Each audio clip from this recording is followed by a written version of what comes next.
बिस्मिल्लाहिर्रहमानिर्रहीम। नाज़रीन ग्रामी, अस्सलाम वालेकुम। आज मुझे जिस मौजू पर गुफ्तगू करनी है उसका उन्वान है बख्शिश। ये लफ्ज़ अगरचे फारसी जुबान का है, ताहम इतने अजीम मानी में इस्तेमाल होता है कि ये अता के लिए भी आता है, मग़फ़िरत के लिए भी आता है, नेमतों के लिए भी आता है, एहसान के लिए भी आता है। क्योंकि ये सारी अच्छी सिफात हमारे अल्लाह जल्ल शानुहु ने अपनी ज़ात आली के साथ रखी हैं। हमारे सय्यद कायनात सल्लल्लाहु अलैहि वबारक वसल्लम रहमतुल लिल आलमीन है। इसलिए इस लफ्ज़ को हमारे दीनी लिटरेचर में, हमारे अदबियात में, हमारी दुआओं में और हमारे रोजमर्रा में एक बहुत बड़ी अहमियत हासिल है। अल्लाह जल्ल शानुहु ने कायनात को तख्लीक फरमाया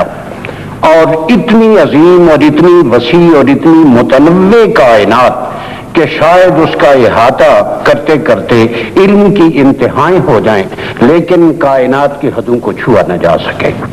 इतनी बड़ी कायनात में इंसान वो वाहिद तख्लीक है जिस पर इसके पैदा करने वाले ने नाज किया है। आसन तक़वीम से फरमाया, आगे जो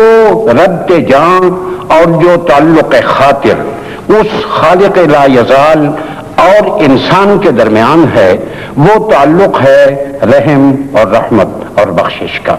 हम हर काम का आगाज करते हैं तो कहते हैं बिस्मिल्लाहिर्रहमानिर्रहीम, उस अल्लाह के नाम से जिसके मिजाज में रहम करना है और जिसके अमल में रहमतें फरमानी है। वो जब अपना तारुफ कराता है और हम उसकी बारगाह में हाजिर होते हैं बांदाज़ अबूदियत, तो हमारी ज़बान से उसके बताए हुए जो अल्फाज सबसे पहले अदा होते हैं वो ये हैं कि अल्हम्दुलिल्लाह रब्बिल आलमीन अर्रहमान अर्रहीम। वो अल्लाह जो पूरी कायनात की हर मालूम और नामालूम शय का परवरदिगार है, उसका ताल्लुक हर एक के साथ रहम और रहमतों का है। आगे हम लोग जो उसके करम से साहिब ईमान हुए, हमने उसको वैसा जाना जैसा वो है।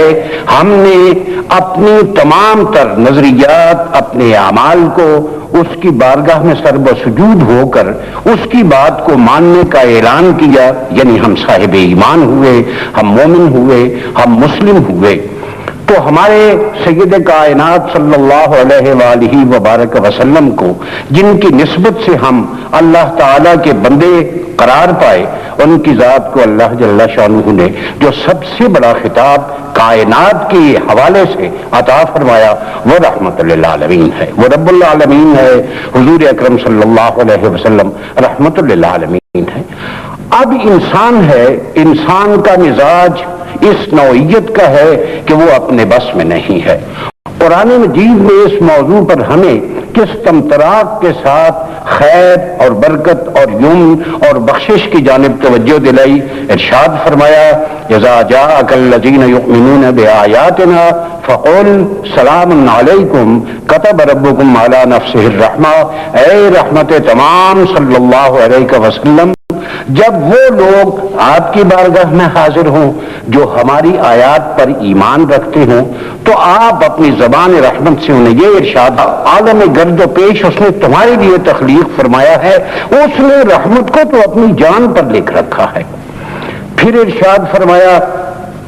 कि ये अल्लाह जल्ल शानुहु जो कदम कदम पर लहजा बलहजा लम्हा बलम्हा बहर अंदाज बहर तौर कायनात के लिए, अहले ईमान के लिए सरापा रहमतें और बख्शिशें फरमाने वाला है, उन्हें ये इरशाद फरमाइए और ये बता दीजिए, नब्बे इबादी अन्नी अनल गफूरुर रहीम व अन्ना अज़ाबी हुवल अज़ाबुल अलीम। ऐ मेरे नबी बरहक अलैहिस्सलावात व तस्लीमात, आप मेरे बंदों को ये आगाह कर दीजिए, उन्हें बता दीजिए कि वो मैं ही हूं जो बहुत बख्शने वाला हूं और रहमतें फरमाने वाला हूं। और ये इस पस मंजर में है कि अन्ना अज़ाबी हुवल अज़ाबुल अलीम, ये नहीं कि मैं अल्लाह हूं, मेरे मिजाज में कोई कमजोरी है, मैं गिरफ्त कर सकता हूं, मैं मालिक हूं, मैं बड़ी कुव्वतों का मालिक हूं और कुव्वतों के मालिक होने के बावजूद मैं अहले कायनात पर रहम फरमाता हूं। یہ ارشاد فرمایا کہ نبطش ربک لشدید انہ هو یبدئ و یعید وهو الغفور الودود ذو العرش المجید فعال لما یرید۔ اے سید کائنات صلی اللہ علیہ وسلم، آپ کے پروردگار کی گرفت بڑی سخت ہے، لیکن جس شے پر وہ ناز کرتا ہے، اپنا تعارف اہل ایمان کو جس انداز سے دیتا ہے وہ یہ ہے کہ وہ هو الغفور الودود، وہ بخش دینے والا ہے، وہ معاف کرنے والا ہے، وہ تقصیروں سے صرف نظر کرنے والا ہے۔ اور اتنا ہی نہیں کہ ماضی کو معاف کرتا ہے، بلکہ جس پر اپنی بخشش کی توجہ فرماتا ہے، الودود، اپنے من کے اندر اس کی محبت رکھ لیتا ہے، فعال لما یرید، اور وہ اتنا بڑا مالک ہے کہ ساری زندگی کی تقصیریں کسی کی معاف کر دے، کوئی اس کی گرفت کرنے والا نہیں۔ حضور اکرم صلی اللہ علیہ وسلم نے دعا فرمائی، ہمیں یہ تعلیم فرمائی کہ اے رب معبود، تو وہ ہے ہماری ساری تقصیریں معاف فرما دے، انک انت علام الغیوب، جو بات کسی کو معلوم نہیں تجھے معلوم ہے، وستار العیوب، اور عیبوں پر پردے دینے والا ہے، وغفار الذنوب، جس عیب پر تو نے یہاں پردہ رکھا ہے اب اسے معاف کر دے تو تجھے زیبا ہے۔ کیا خوبصورت بات کسی نے کہی، جو یہاں عیب کسی پر نہیں کھلنے دیتے، کب وہ چاہیں گے میری حشر میں رسوائی ہو۔ یہ وہ پیغام رحمت ہے، وہ کرم کا اور بخشش کا کہ قرآن مجید میں اللہ جل شانہ نے کس در و بست کے ساتھ یہ اعلان فرما دیا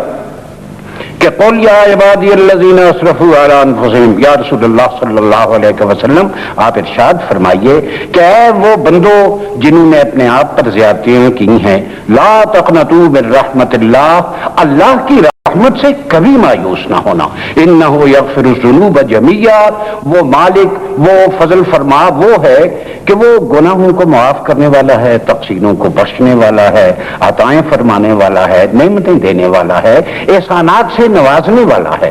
اور وہ ایسا ہے کہ وہ یہ نہیں کہ گن گن کے ایک کو معاف کرتا رہے اور حساب کرتا رہے، جب وہ کرم فرمانے پر آئے، اس کا رحمتوں کا سمندر جب جوش پر آئے تو اس کی لہریں گنی نہیں جا سکتی، اس کے فضل کا آفتاب جب طلوع ہوتا ہے تو ان گنوں کا شمار کوئی نہیں کر سکتا۔ یغفر الذنوب جميعا، معاف کر دیتا ہے، بخش دیتا ہے، اور سب کے سب معاف کر دیتا ہے، وہی ذات ہے۔ لیکن وَأَنِيبُوا إِلَىٰ رَبِّكُمْ وَأَسْلِمُوا لَهُ، تمہارا فرض یہ ہے کہ اپنے ماضی سے توبہ کرو، اس کی بارگاہ میں حاضر رہو، اور وہ دیکھو کہ اتنا بڑا کرم فرما ہے کہ اس نے تمہیں کبھی ماضی کا تانا نہیں دیا، تمہیں اپنا بنایا، تم پر محبتیں وارد فرمائیں، تمہیں بخششوں سے نوازا۔ تو اب تمہارا فرض یہ بنتا ہے کہ انیبوا الی ربکم واسلموا لہ، اپنے رب معبود جل شانہ کی بارگاہ میں جھکے رہو، اپنے قلب و نظر کو، اپنے مزاج کو، اپنے نظریات و احساسات کو، اپنے اعمال کو اس راستے پر ڈالو جو اس کی بارگاہ کرم میں پسندیدہ ہیں، غلط راستے پر نہ چلو، اور اس کے بعد اس سے مزید کرم اور مزید رحمتوں کی امیدیں رکھو۔ وہ ارحم الراحمین ہے، وہ رحمان الرحیم ہے، اس کے نبی اکرم صلی اللہ علیہ وسلم رحمت للعالمین ہیں، اس لیے بانداز عبودیت، بانداز عہد اس کی بارگاہ میں حاضر رہو، اور پھر اس کے بعد اپنے مزاج کو ایسا قائم رکھو کہ نہ ہو